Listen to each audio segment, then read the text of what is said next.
Hello, welcome back to the reading of the poem of the Man God, written by Maria Valtorta, Volume 3.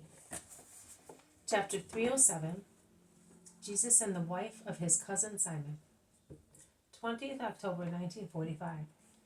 Jesus, with Simon Zealot and Margium, goes through Nazareth towards the country stretching towards Cana, and he crosses his skeptical, hostile town along the more central streets, and cuts diagonally across the market square, crowded in the early morning.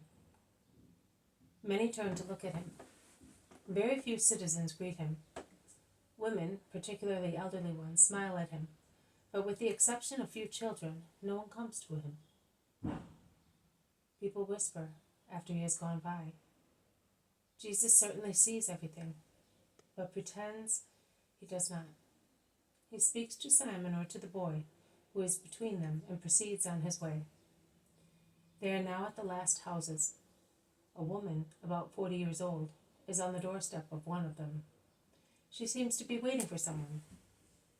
When she sees Jesus, she makes the gesture of moving. Then she stops and lowers her head, blushing. "She is a relative of mine.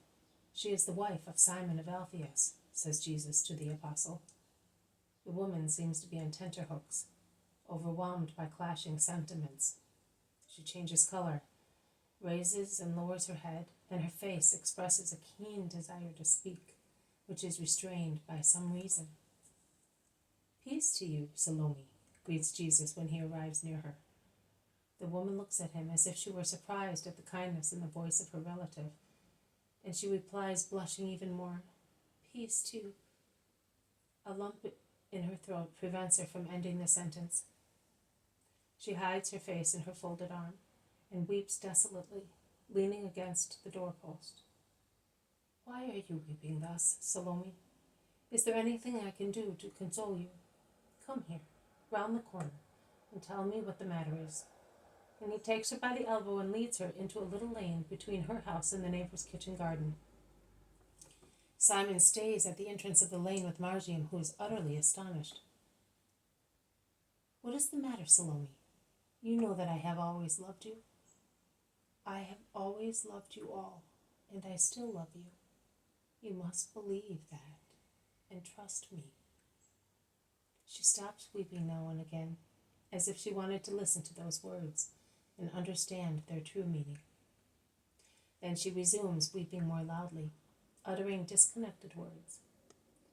"Yes, you, we, but not I, not even Simon. But he is more foolish than I am. I said, 'Call Jesus.' But the whole village is against us, against you, me, and my boy." When she touches the tragical point, her weeping becomes tragical too. She writhes and moans, striking her face as if she were mad with grief.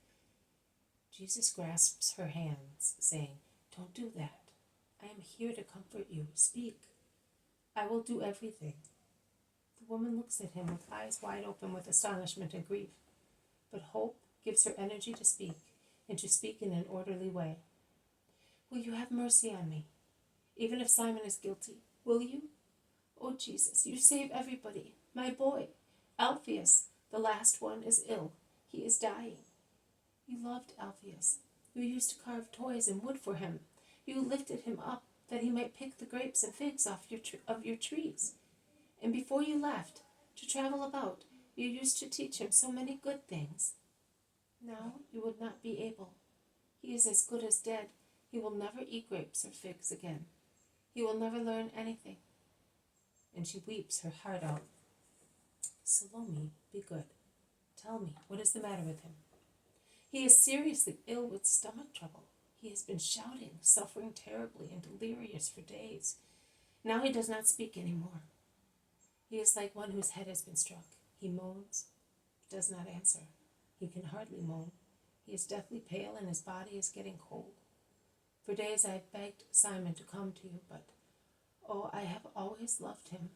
But now I hate him, because he is a fool, and for a foolish idea he is allowing my son to die. But if he dies, I will go away. I will go back to my house with the other children. He is not capable of being a father at the right moment. and I am defending my children. I will go away. Yes, I will. People can say what they like, but I am going away. Do not say that. Give up your idea of revenge, of justice. I rebel against them all. See? I had to wait for you because none of them would say to you, come. But I do, and I had to do it as if it were something wrong. And I cannot say to you, come in, because Joseph's relatives are in the house, and it is not necessary. Can you promise me that you will forgive Simon? That you will always be a good wife to him? If you promise me, I will say to you, go home, your son is cured, and will smile at you. Can you believe that? I believe in you. Against the whole world, I do believe in you. And can you forgive as you believe? But will you really cure him? Not only I will, but I promise you that Simon will cease doubting about me. And little Alphaeus, your other children, you and your husband will all come back to my house. Mary speaks of you so often. Oh, Mary, Mary, she was there when Alphaeus was born. Yes, Jesus, I will forgive. I will not say anything to him.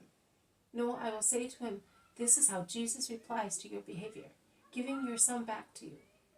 I can say that. Yes, you can. Go, Salome. Go. Weep no more. Goodbye. Peace to you, good Salome. Go now. He takes her back to the door.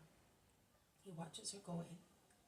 He smiles, seeing that in her anxiety she runs along the vestibule without even closing the door, and he sets it ajar slowly and closes it. He then turns to his two companions and says, and now let us go where we had to go. Do you think that Simon will turn? Asks the zealot. He is not an infidel. He only allows stronger people to dominate him. Well then, stronger than a miracle. You can see that you have replied by yourself. I am glad I saved the child. I saw him when he was only a few hours old, and he has always been very fond of me. As I am? And will he become a disciple? Asks Margiam keenly, and he looks rather skeptical that anyone can love Jesus as he does. You love me as a boy and as a disciple. Alphaeus loved me only as a boy, but later he will love me also as a disciple. But for the time being, he is only a little boy. He will soon be 8 years old. You will meet him. So I am the only boy and disciple? You are at present. You are the head of the boy disciples. When you are a man, remember that you are as good a disciple as men. And so open your arms to all the children who will come to you seeking me and will say, I want to be a disciple of Christ. Will you do that? I will, Margiam promises gravely. They are now in the open sunny country, and they move away from me in the bright sunshine. This has been a reading from the poem of the Mad God, written by Maria Valtorta, Volume 3, Chapter 307, Jesus and the wife of his cousin Simon. Thank you for listening. I will see you tomorrow. May God bless you, and may peace be with you.